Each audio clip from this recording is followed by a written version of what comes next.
नमस्कार, खबरां दे इस बुलेटिन च तुहाडा स्वागत है। मैं हाँ भुपिंदर सिंह मलिक। हुण पेश ने इस बुलेटिन दीआं मुख खबरां। केंद्रीय रक्षा मंत्री ने आत्म निरीखण और शस्त्र बल न्यायाधिकरण बारे करवाए गए राष्ट्रीय सैमीनार नूं कीता संबोधन। हरियाणा के मुख्यमंत्री ने पशुओं में फैल रही बीमारी लंपी स्किन बारे पशु पालन विभाग के अधिकारियों नूं दिते अहम दिशा निर्देश। ਅਤੇ ਜਾਨਵਰਾਂ ਵਿੱਚ ਛੂਤ ਦੀਆਂ ਬਿਮਾਰੀਆਂ ਦੇ ਮੱਦੇਨਜ਼ਰ ਪੂਰੇ ਪੰਜਾਬ ਨੂੰ ਐਲਾਨਿਆ ਗਿਆ ਕੰਟਰੋਲਡ ਖੇਤਰ। ਤੇ ਹੁਣ ਖਬਰਾਂ ਵਿਸਥਾਰ ਨਾਲ। ਕੇਂਦਰੀ ਰੱਖਿਆ ਮੰਤਰੀ ਰਾਜਨਾਥ ਸਿੰਘ ਨੇ ਅੱਜ ਨਵੀਂ ਦਿੱਲੀ ਵਿੱਚ ਆਤਮ ਨਿਰੀਖਣ ਸ਼ਸਤਰ ਬਲ ਨਿਆਧੀਕਰਨ ਦੇ ਕਰਵਾਏ ਗਏ ਇੱਕ ਰਾਸ਼ਟਰੀ ਸੈਮੀਨਾਰ 'ਚ ਹਿੱਸਾ ਲਿਆ। ਇਹ ਸੈਮੀਨਾਰ ਸ਼ਸਤਰ ਬਲ ਨਿਆਧੀਕਰਨ ਦੇ ਸਥਾਪਨਾ ਦਿਵਸ ਮੌਕੇ ਕਰਵਾਇਆ ਗਿਆ ਸੀ। ਰੱਖਿਆ ਮੰਤਰੀ ਨੇ ਇਸ ਸੈਮੀਨਾਰ ਦਾ ਉਦਘਾਟਨ ਕਰਦਿਆਂ ਸੰਬੋਧਨ ਵੀ ਕੀਤਾ। मनुष्य के जीवन में क्या अहमियत होती है ये बढ़ाने की कोई जरूरत नहीं है, लेकिन इंट्रोस्पेक्शन करते हुए भी हमको बचना चाहिए। प्रॉबिलिटी एरर बनी रहे, प्रॉबिलिटी ऑफ एरर बनी रहेगी इंट्रोस्पेक्शन में। फिर इंट्रोस्पेक्शन करते समय भी हम सबको काफिल रहने की जरूरत है। आप सबने भी एक संकल्प लिया है कि भविष्य में आप अपने स्तर पर आर्म्ड फोर्सेस ट्रिब्यूनल को और अधिक इफेक्टिव और रेस्पॉन्सिव बनाएंगे, यह आपने संकल्प लिया है। शायद इसीलिए इंट्रोस्पेक्शन और आर्म्ड फोर्सेस ट्रिब्यूनल पर से मेरा ध्यान रखा है। इस सैमीनार का मकसद शस्त्र बल की सेवा कर रहे कर्मचारियों, साबका सैनिकों ते उन्हां दे परिवारां समेत युद्ध के शहीद फौजियों दीआं विधवावां नूं जल्दी ते घट खर्च वाले न्याय नूं यकीनी बनाउण लई न्यायाधिकरण के कामकाज का विश्लेषण करना है। इस तो इलावा न्याय प्रक्रिया विच खामियां दूर करन दा उपाਅ देण अते प्रभावित लोकां दीआं समस्यावां दा हल कढना भी है। इस मौके केंद्रीय कानून मंत्री किन रिजिजू भी प्रोग्राम विच मौजूद रहे। भारत सरकार ने देश में नवीं सिक्ख्या नीति लागू करके खेती सैक्टर में नौजवानों लिए हुनर और समर्था नाल आत्म निर्भर बनने के संकल्प तैयार किए हैं। नवीं सिक्ख्या नीति में खेती नूं उत्साहित करने के नाल खेती सिक्ख्या के सिलेबस में किस तरह का बदलाव आया है, इस बारे भारतीय खेती खोज परिषद के सहायक महानिर्देशक डॉक्टर PS पांडे ने जानकारी दी।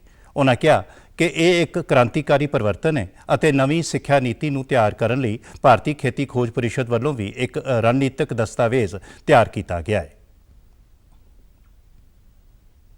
भारतीय कृषि अनुसंधान परिषद ने जो नई शिक्षा राष्ट्रीय शिक्षा नीति 2020 आई है, उसको लागू करने के लिए एक हमने स्ट्रेटेजी डॉक्यूमेंट भारतीय कृषि अनुसंधान परिषद द्वारा तैयार किया गया है और समस्त राज्यों को भी भेजा गया है, जिसमें कि जो नए कोर्स करिकुला के अनुसार उसमें कौशल विकास पर बहुत विशेष ध्यान दिया गया है। और एक जो इस कार्यक्रम में है मल्टी एंट्री और मल्टी एग्जिट। मल्टी एंट्री यानी कि विद्यार्थी कभी भी उसमें जो है ना 1 साल के बाद, 2 साल के बाद, 3 साल के बाद छोड़ सकता है और वो बाहर से भी आ सकते हैं, क्योंकि ये सब सुविधाएं पहले नहीं हुआ करती थी। तो एक मल्टी फैकल्टी यूनिवर्सिटी की व्यवस्था की गई है। कोरोना महामारी खिलाफ शुरू की गई राष्ट्रव्यापी कोविड टीकाकरण मुहिम तहत देश में हुण तक 209 करोड़ 40 लाख तो ज़्यादा व्यक्तियों को कोरोना वैक्सीन की खुराक दी जा चुकी है। इस दे नाल ही शुक्रवार नूं देश में 13,272 कोरोना के नवे मामले सामने आए हैं और बीते 24 घंटों दौरान 36 लोगों की कोरोना कारण मौत हो गई है। चंडीगढ़ में भी शुक्रवार नूं 1549 सैंपल टैसट किए गए, जिस विच 84 व्यक्ति कोरोना पॉजिटिव पाए गए हैं। इस तो इलावा 103 मरीज ठीक होकर अपने घर वापस परत गए हैं और शहर में कोरोना के 498 एक्टिव मरीज ने। शहर में बीते दिन 137 लोगों को कोरोना वैक्सीन लगाई गई है। भारतीय जनता पार्टी के राष्ट्रीय प्रधान JP नड्डा ने अज हिमाचल प्रदेश के पौंटा साहिब में एक रैली को संबोधन किया, जिस विच वड्डी गिनती में लोगों ने शमूलीयत की। इस मौके बोलदियां भाजपा प्रधान ने जानकारी दी कि देश के प्रधानमंत्री नरेंद्र मोदी की अगवाई में खेती का बजट 4 गुना वधिया है। नरेंद्र मोदी जी की सरकार ने किसानों के लिए किया, किसी भी सरकार ने वो काम नहीं किया। और आपको जान करके खुशी होगी कि एग्रीकल्चर का बजट, कृषि का बजट 4 गुना बढ़ा है, 4 गुना बढ़ा है। 2014 में जहां ये 33,000 करोड़ रुपए था, आज ये 1,33,000 करोड़ रुपए है। 1,33,000 crore। ਭਾਜਪਾ ਪ੍ਰਧਾਨ ਹਿਮਾਚਲ ਦੇ 2 ਦਿਨਾਂ ਦੌਰੇ ਦੌਰਾਨ ਸੂਬੇ ਦੇ ਸਥਾਪਨਾ ਦਿਵਸ ਸੰਬੰਧੀ ਕਰਵਾਏ ਜਾ ਰਹੇ ਸਮਾਗਮਾਂ ਵਿੱਚ ਵੀ ਸ਼ਿਰਕਤ ਕਰਨਗੇ। ਹਰਿਆਣਾ ਦੇ ਮੁੱਖ ਮੰਤਰੀ ਮਨੋਹਰ ਲਾਲ ਨੇ ਸੂਬੇ ਦੇ ਮੁੱਖ ਸਕੱਤਰ ਅਤੇ ਪਸ਼ੂ ਪਾਲਣ ਵਿਭਾਗ ਦੇ ਉੱਚ ਅਧਿਕਾਰੀਆਂ ਨਾਲ ਪਸ਼ੂਆਂ ਵਿੱਚ ਫੈਲ ਰਹੀ ਬਿਮਾਰੀ ਲੰਪੀ ਸਕਿਨ ਬਾਰੇ ਅਹਿਮ ਬੈਠਕ ਕੀਤੀ। ਉਨ੍ਹਾਂ ਆਦੇਸ਼ ਦਿੱਤੇ ਕਿ ਮਿਸ਼ਨ ਮੋਡ ਵਿੱਚ ਕੰਮ ਕੀਤਾ ਜਾਵੇਗਾ ਤੇ ਬਿਮਾਰੀ ਨੂੰ ਰੋਕਣ ਲਈ ਸਾਰੇ ਵਿਭਾਗਾਂ ਨੂੰ ਮਿਲ ਕੇ ਕੰਮ ਕਰਨਾ ਹੋਵੇਗਾ।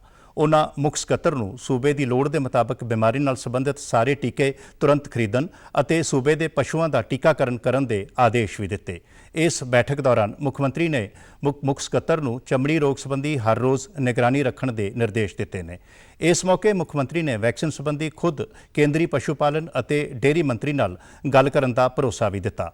ਉਨ੍ਹਾਂ ਕਿਹਾ ਕਿ ਪਸ਼ੂ ਪਾਲਣ ਵਿਭਾਗ ਨੂੰ ਸਭ ਤੋਂ ਪਹਿਲਾਂ ਉਹਨਾਂ ਜ਼ਿਲ੍ਹਿਆਂ ਵਿੱਚ ਤੇਜ਼ੀ ਨਾਲ ਟੀਕਾਕਰਨ ਕਰਨਾ ਚਾਹੀਦਾ ਹੈ ਜਿੱਥੇ ਬਿਮਾਰੀ ਨਾਲ ਪ੍ਰਭਾਵਿਤ ਪਸ਼ੂਆਂ ਦੀ ਗਿਣਤੀ ਜ਼ਿਆਦਾ ਹੈ ਅਤੇ ਇਸ ਤੋਂ ਬਾਅਦ ਬਾਕੀ ਜ਼ਿਲ੍ਹਿਆਂ ਵਿੱਚ ਟੀਕਾਕਰਨ ਕੀਤਾ ਜਾਵੇ।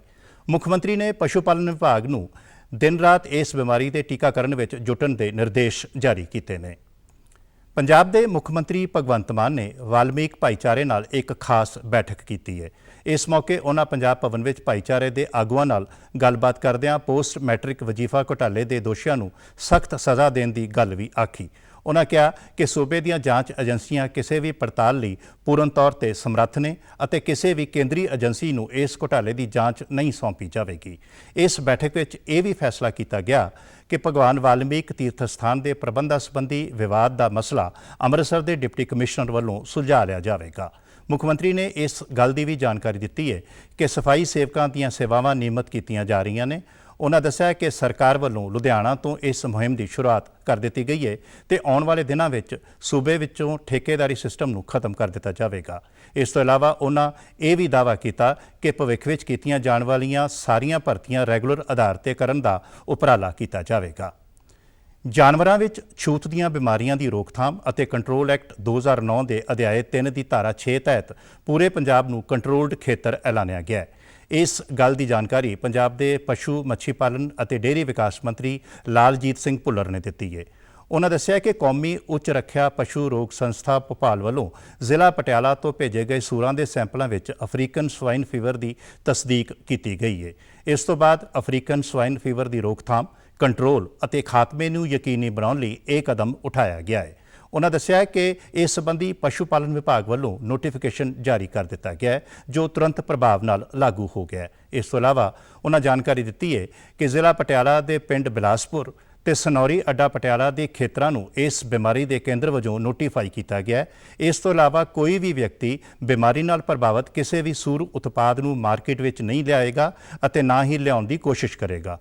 ਉਨ੍ਹਾਂ ਕਿਹਾ ਕਿ ਕਿਸੇ ਵੀ ਸੂਰ ਜਾਂ ਇਸ ਨਾਲ ਸੰਬੰਧਿਤ ਸਮਾਨ ਦੀ ਅੰਤਰਰਾਜੀ ਆਵਾਜਾਈ ਤੇ ਸਖਤੀ ਨਾਲ ਪਾਬੰਦੀ ਲਗਾਈ ਗਈ ਹੈ। ਪੰਜਾਬ ਦੇ ਚੌਲ ਮਿਲ ਮਾਲਕਾਂ ਨੂੰ ਆ ਰਹੀਆਂ ਸਮੱਸਿਆਵਾਂ ਦੇ ਹੱਲ ਲਈ ਖੁਰਾਕ, ਸਿਵਲ ਸਪਲਾਈ ਅਤੇ ਖਪਤਕਾਰ ਮਾਮਲਿਆਂ ਬਾਰੇ ਮੰਤਰੀ ਲਾਲਚੰਦ ਕਟਾਰੂ ਚੱਕ ਨੇ ਨਵੀਆਂ ਰਾਈਸ ਮਿਲਾਂ ਦੀ ਰਜਿਸਟ੍ਰੇਸ਼ਨ ਕਰਵਾਉਣ ਲਈ ਅਰਜ਼ੀਆਂ ਜਮ੍ਹਾਂ ਕਰਨ ਦੀ ਆਖਰੀ ਤਾਰੀਖ 1 ਮਹੀਨਾ ਹੋਰ ਵਧਾ ਦਿੱਤੀ ਹੈ। ਹੁਣ ਪੰਜਾਬ ਦੇ ਰਾਈਸ ਮਿਲਰ 5 ਅਗਸਤ ਤੋਂ 5 ਸਤੰਬਰ 2022 ਤੱਕ ਨਵੀਆਂ ਰਾਈਸ ਮਿਲਾਂ ਰਜਿਸਟਰਡ ਕਰਵਾਉਣ ਲਈ ਅਰਜ਼ੀਆਂ ਦੇ ਸਕਦੇ ਨੇ। ਇਹ ਫੈਸਲਾ ਕੈਬਨਿਟ ਮੰਤਰੀ ਵੱਲੋਂ ਰਾਈਸ ਮਿਲਰਾਂ ਨਾਲ ਕੀਤੀ ਗਈ ਇੱਕ ਬੈਠਕ ਤੋਂ ਬਾਅਦ ਲਿਆ ਗਿਆ ਹੈ।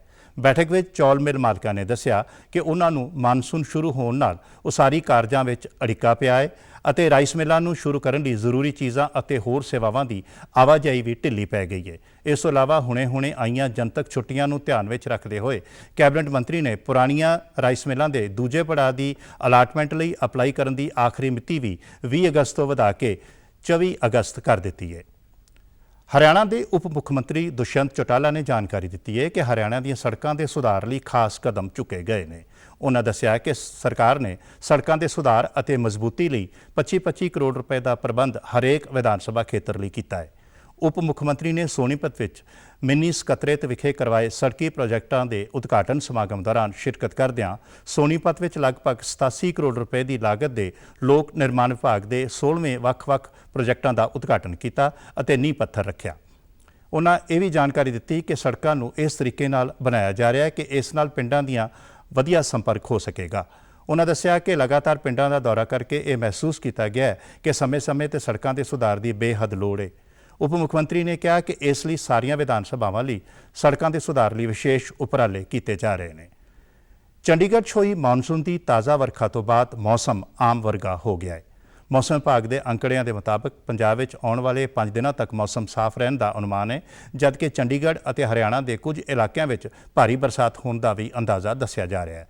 ਪੰਜਾਬ ਤੇ ਹਰਿਆਣਾ 'ਚ ਬੀਤੇ 24 ਘੰਟਿਆਂ 'ਚ ਕੁਝ ਥਾਵਾਂ ਤੇ ਹਲਕੀ ਤੋਂ ਦਰਮਿਆਨੀ ਵਰਖਾ ਵੀ ਹੋਈ ਹੈ। ਮੌਸਮ ਵਿਭਾਗ ਦੇ ਮੁਤਾਬਕ ਚੰਡੀਗੜ੍ਹ ਸ਼ਹਿਰ ਵਿੱਚ ਆਉਣ ਵਾਲੇ 5 ਦਿਨਾਂ ਤੱਕ ਹਲਕੀ ਬਰਸਾਤ ਹੋ ਸਕਦੀ ਹੈ ਤੇ ਇਸ ਨਾਲ ਲੋਕਾਂ ਨੂੰ ਹੁਮਸ ਤੋਂ ਰਾਹਤ ਮਿਲੇਗੀ। ਤੇ ਹੁਣ ਖਬਰਾਂ ਫਟਾਫਟ। ਭਾਰਤੀ ਹਵਾਈ ਸੈਨਾ ਦਾ ਇੱਕ ਦਲ ਯੁੱਧ ਅਭਿਆਸ ਪਿਚ ਬਲੈਕ 2022 'ਚ ਹਿੱਸਾ ਲੈਣ ਲਈ ਆਸਟ੍ਰੇਲੀਆ ਪਹੁੰਚ ਗਿਆ। ਇਹ ਅਭਿਆਸ ਅਗਲੇ ਮਹੀਨੇ ਦੀ 8 ਤਰੀਕ ਤੱਕ ਡਾਰਨ ਵਿੱਚ ਜਾਰੀ ਰਹੇਗਾ। ਸਾਲ 2022-23 ਲਈ ਸੀਰੀਜ਼ 2 ਸੈਵਰਨ ਗੋਲਡ ਬੌਂਡ ਦੀ ਵਿਕਰੀ ਸੋਮਵਾਰ ਤੋਂ ਸ਼ੁਰੂ ਹੋਣ ਜਾ ਰਹੀ ਹੈ। ਇਹ ਵਿਕਰੀ ਸ਼ੁੱਕਰਵਾਰ ਤੱਕ ਜਾਰੀ ਰਹੇਗੀ ਅਤੇ ਵਿੱਤ ਮੰਤਰਾਲੇ ਦੇ ਮੁਤਾਬਕ ਇਸ ਸਮੇਂ ਦੌਰਾਨ ਗੋਲਡ ਬੌਂਡ ਦੀ ਕੀਮਤ 5,197 ਰੁਪਏ ਪ੍ਰਤੀ ਗ੍ਰਾਮ ਰਹੇਗੀ।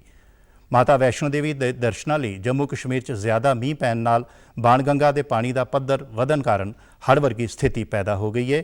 ਇਸ ਕਾਰਨ ਨਵੇਂ ਰੂਟ ਤੇ ਯਾਤਰਾ ਨੂੰ ਅਸਥਾਈ ਤੌਰ ਤੇ ਮੁਅੱਤਲ ਕੀਤਾ ਗਿਆ, ਪਰੰਤੂ ਇਹ ਯਾਤਰਾ ਰਵਾਇਤੀ ਰੂਟ ਤੇ ਅਜੇ ਵੀ ਜਾਰੀ ਹੈ। ਕੋਵਿਡ-19 ਦਾ ਖਤਰਾ ਅਜੇ ਟਲਿਆ ਨਹੀਂ, ਇਸ ਲਈ ਸਭ ਨੂੰ ਬੇਨਤੀ ਹੈ ਕਿ ਬਾਹਰ ਜਾਣ ਵੇਲੇ ਮਾਸਕ ਜ਼ਰੂਰ ਪਾ ਕੇ ਰੱਖੋ, ਜ਼ਰੂਰੀ ਸਮਾਜਿਕ ਦੂਰੀ ਬਣਾ ਕੇ ਰੱਖੋ ਤੇ ਆਪਣੇ ਹੱਥ ਵਾਰ-ਵਾਰ ਸਾਬਣ ਨਾਲ ਧੋਵੋ ਜਾਂ ਸੈਨੀਟਾਈਜ਼ਰ ਦੀ ਵਰਤੋਂ ਕਰੋ। ਤੇ ਤੁਸੀਂ ਸਾਡੇ ਸਮਾਚਾਰ YouTube channel DD news Chandigarh, Facebook DD news Chandigarh ਅਤੇ Twitter handle DD news CHD ਤੇ ਵੀ ਦੇਖ ਸਕਦੇ ਹੋ। ਤੇ ਇਸ ਦੇ ਨਾਲ ਹੀ ਖਬਰਾਂ ਦਾ ਬੁਲੇਟਿਨ ਹੁਣ ਖਤਮ ਹੁੰਦਾ ਹੈ। ਆਗਿਆ ਦਿਓ, ਹੁਣ ਮੈਂ ਸਟੂਡੀਓ ਤੋਂ ਬਾਹਰ ਜਾ ਰਿਹਾ ਤੇ ਮੈਂ ਆਪਣਾ ਮਾਸਕ ਪਾ ਰਿਹਾ। ਤੁਸੀਂ ਵੀ ਘਰ ਤੋਂ ਬਾਹਰ ਜਾਣ ਸਮੇਂ ਮਾਸਕ ਜ਼ਰੂਰ ਪਾਓ। ਨਮਸਕਾਰ।